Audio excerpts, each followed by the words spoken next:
Good evening guys, welcome to my YouTube channel world GK Adda पर। तो आज हम डिस्कस करेंगे साइंस के इम्पॉर्टेंट क्वेश्चंस का सेट नंबर 19। तो चलिए स्टार्ट करते हैं हमारे फर्स्ट क्वेश्चन से। तो हमारा फर्स्ट क्वेश्चन है, मानव शरीर में किस पोषक तत्व की कमी के कारण शारीरिक वृद्धि धीमी होती है? आंसर है प्रोटीन की कमी के कारण। तो आपको याद रखना है कि मानव शरीर में प्रोटीन की कमी के कारण शारीरिक वृद्धि धीमी होती है। नेक्स्ट है, विटामिन ए का मुख्य स्रोत क्या है? आंसर है दूध। तो विटामिन ए का मुख्य स्रोत है दूध। नेक्स्ट क्वेश्चन है, प्रोटीन एवं वसा दोनों की प्रचुरता किस खाद्य पदार्थ में होती है? आंसर है मूंगफली में। तो प्रोटीन एवं वसा दोनों की प्रचुरता ये मूंगफली में पाई जाती है। नेक्स्ट है, शरीर में ऊतकों का निर्माण किस पोषक तत्व से होता है? आंसर है प्रोटीन से। तो शरीर में ऊतकों का निर्माण जो है ये प्रोटीन से होता है। नेक्स्ट क्वेश्चन है, किस विटामिन को हार्मोन माना जाता है? आंसर है विटामिन डी को। तो विटामिन डी को हार्मोन माना जाता है। नेक्स्ट क्वेश्चन है, कौन सा एंजाइम प्रोटॉनों के पाचन में सहायक होता है? आंसर है ट्रिप्सिन। तो जो ट्रिप्सिन है ये प्रोटॉनों के पाचन में सहायक होता है। नेक्स्ट है, सामान्य क्रियाशील महिला के लिए प्रोटीन की उपयुक्त दैनिक मात्रा कितनी होनी चाहिए? आंसर है लगभग 45 ग्राम। तो सामान्य क्रियाशील महिला के लिए प्रोटीन की जो उपयुक्त दैनिक मात्रा है ये होनी चाहिए लगभग 45 ग्राम। नेक्स्ट है, लार किसके पाचन में सहयोग करता है? आंसर है स्टार्च। तो जो लार है ये स्टार्च पाचन में सहयोग करता है। असली तीसी किसका प्रचुर स्रोत है? आंसर है ओमेगा 3 वसीय अम्ल का। तो असली तीसी जो है ये ओमेगा 3 वसीय अम्ल का प्रचुर स्रोत है।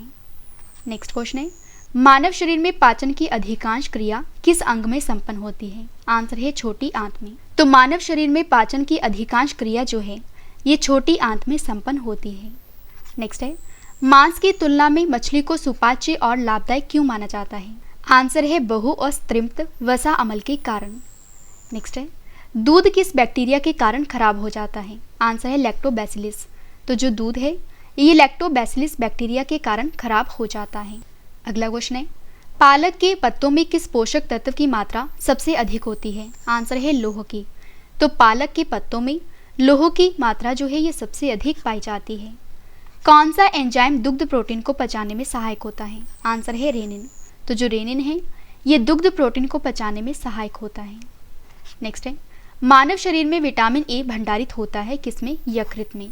तो मानव शरीर में विटामिन ए जो है ये भंडारित होता है यकृत यानी कि लीवर में। नेक्स्ट है, अधिकांश प्राणियों के जीवित पदार्थ का लगभग 80% पदार्थ क्या है? आंसर है प्रोटीन। तो अधिकांश प्राणियों के जीवित पदार्थ का लगभग 80% पदार्थ है प्रोटीन। नेक्स्ट है, सेब का हृदय रोगियों के लिए विशेष महत्व है क्योंकि ये बड़े स्रोत हैं। आंसर है पोटाशियम के। तो सेब का हृदय रोगियों के लिए विशेष महत्व है क्योंकि इसमें पोटाशियम के बड़े स्रोत हैं। नेक्स्ट है, प्रोटीन की अधिकतम मात्रा किस में पाई जाती है? आंसर है सोयाबीन में।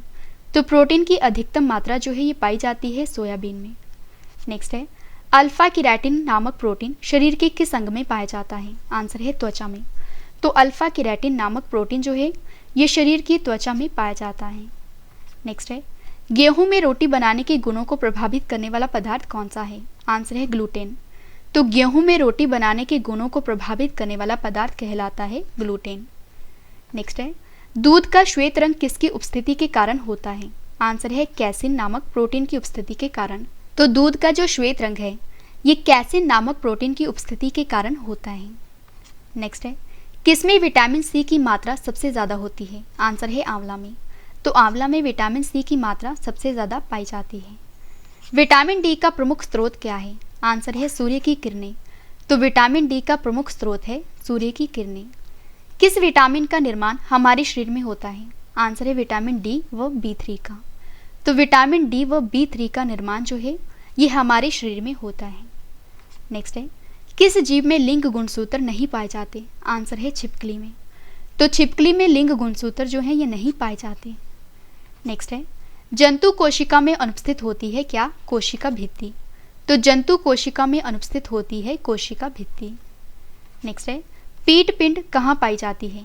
आंसर है अंडाशय में। तो पीट पिंड जो है ये अंडाशय में पाई जाती है। नेक्स्ट क्वेश्चन है, प्रक्रमित कोशिका मृत्यु की कोशिका और आणविक नियंत्रण को क्या कहा जाता है? आंसर है एपोप्टोसिस। तो प्रक्रमित कोशिका मृत्यु के कोशिकीय और आणविक नियंत्रण को कहा जाता है एपोप्टोसिस। नेक्स्ट क्वेश्चन है, केंद्रक के अतिरिक्त कोशिका के किस कोशिकांग में डीएनए उपस्थित होता है? आंसर है हरित लवक तथा माइटोकॉन्ड्रिया में। तो केंद्रक के अतिरिक्त कोशिका के हरित लवक तथा माइटोकॉन्ड्रिया में डीएनए जो है ये उपस्थित होता है। अगला क्वेश्चन करते हैं, किसे कोशिका की पाचन थैली कहा जाता है? आंसर है लाइसोसोम को। तो लाइसोसोम को पाचन थैली कहा जाता है कोशिका की।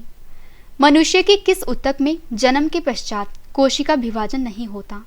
आंसर है तंत्रिका ऊतक में। तो मनुष्य के तंत्रिका ऊतक में जन्म के पश्चात कोशिका विभाजन नहीं होता है। नेक्स्ट है, कौन सा भाग पादप तथा जंतु कोशिका में पाया जाता है? आंसर है कोशिका झिल्ली तथा कोशिका द्रव्य और केंद्रक। तो कोशिका झिल्ली, कोशिका द्रव्य और केंद्रक जो है ये जंतु कोशिका में पाया जाता है। नेक्स्ट है, हाइपरप्लासिया का क्या अर्थ है? आंसर है कोशिका के आकार में वृद्धि होना। तो हाइपरप्लासिया का मतलब है कि कोशिका के आकार में वृद्धि होना। नेक्स्ट है, जीन शब्द सबसे पहले किसने प्रतिपादित किया था? आंसर है जॉनसन ने। तो जीन शब्द जो है ये सबसे पहले प्रतिपादित किया था जॉनसन ने। नेक्स्ट है, रिवर्स प्रतिलेखन की खोज किसने की थी? आंसर है टेमिन एवं बाल्टीमोर ने। तो रिवर्स प्रतिलेखन की खोज की थी टेमिन एवं बाल्टीमोर ने। नेक्स्ट है, जब एक युग्म जीन दूसरे इकाई के प्रभाव को छुपाता है तो इस प्रक्रिया को क्या कहा जाता है? आंसर है प्रभाविता। तो जब एक युग्म जीन दूसरे इकाई के प्रभाव को छुपाता है तो इस प्रक्रिया को कहा जाता है प्रभाविता। अगला क्वेश्चन हमारा, कोशिका का जीवित अंश जीव द्रव्य कहलाता है, ये किससे मिलकर बनता है? आंसर है कोशिका द्रव्य तथा केंद्रक द्रव्य से मिलकर बनता है। तो कोशिका का जीवित अंश जो है ये जीव द्रव्य कहलाता है और ये मिलकर बना होता है कोशिका द्रव्य तथा केंद्रक द्रव्य से। नेक्स्ट है, कौन सा कोशिकांग प्रोटीन संश्लेषण में सहायता करता है? आंसर है राइबोसोम। तो जो राइबोसोम है ये कोशिकांग प्रोटीन संश्लेषण में सहायता करता है। मानव शरीर में गुणसूत्रों की संख्या कितनी है? आंसर है 46। तो मानव शरीर में गुणसूत्रों की संख्या है 46।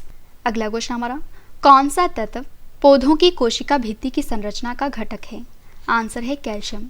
तो जो कैल्शियम है ये पौधों की कोशिका भित्ति की संरचना का घटक है। अगला क्वेश्चन है, सबसे छोटा जीवित कोशिका क्या है? आंसर है माइकोप्लाज्मा। तो सबसे छोटा जीवित कोशिका का नाम है माइकोप्लाज्मा। नेक्स्ट है, किसे जीवन का भौतिक आधार माना जाता है? आंसर है जीव द्रव्य को। तो जीव द्रव्य को जीवन का भौतिक आधार माना जाता है। नेक्स्ट है, कौन सा कोशिकांग केवल वनस्पति कोशिका में ही उपस्थित होता है?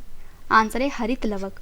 तो जो हरित लवक है ये वनस्पति कोशिका में ही उपस्थित होता है। नेक्स्ट है, द्विनाम पद्धति के जन्मदाता कौन थे? आंसर है कैरोलस लीनियस। तो द्विनाम पद्धति के जन्मदाता हैं कैरोलस लीनियस। नेक्स्ट है, दो कोशिकाओं के मध्य पदार्थों का आवागमन किसके माध्यम से होता है? आंसर है जीव द्रव्य तंतु के माध्यम से। तो दो कोशिकाओं के मध्य पदार्थ का जो आवागमन है ये होता है जीव द्रव्य तंतु के माध्यम से। अगला क्वेश्चन है, किस तत्व के कोशिकाओं में एकत्रित होने से रंध्र खुल जाते हैं? आंसर है पोटाशियम।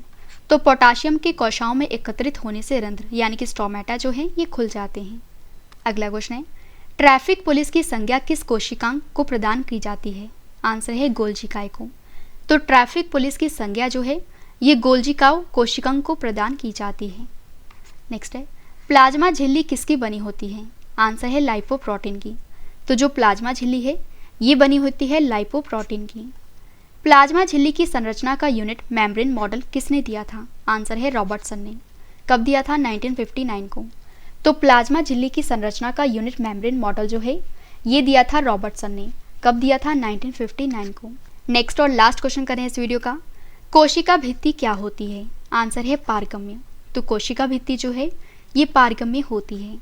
तो फ्रेंड्स, मैंने आपको आज के इस वीडियो में साइंस के इंपॉर्टेंट क्वेश्चंस का पार्ट नंबर 19 कंप्लीट करवा दिया। फ्रेंड्स, वीडियो पसंद आए तो वीडियो को लाइक और शेयर करना ना भूलें। तो आज के लिए बस इतना ही। अब हम मिलते हैं नेक्स्ट वीडियो में। तब तक के लिए जय हिंद, जय भारत।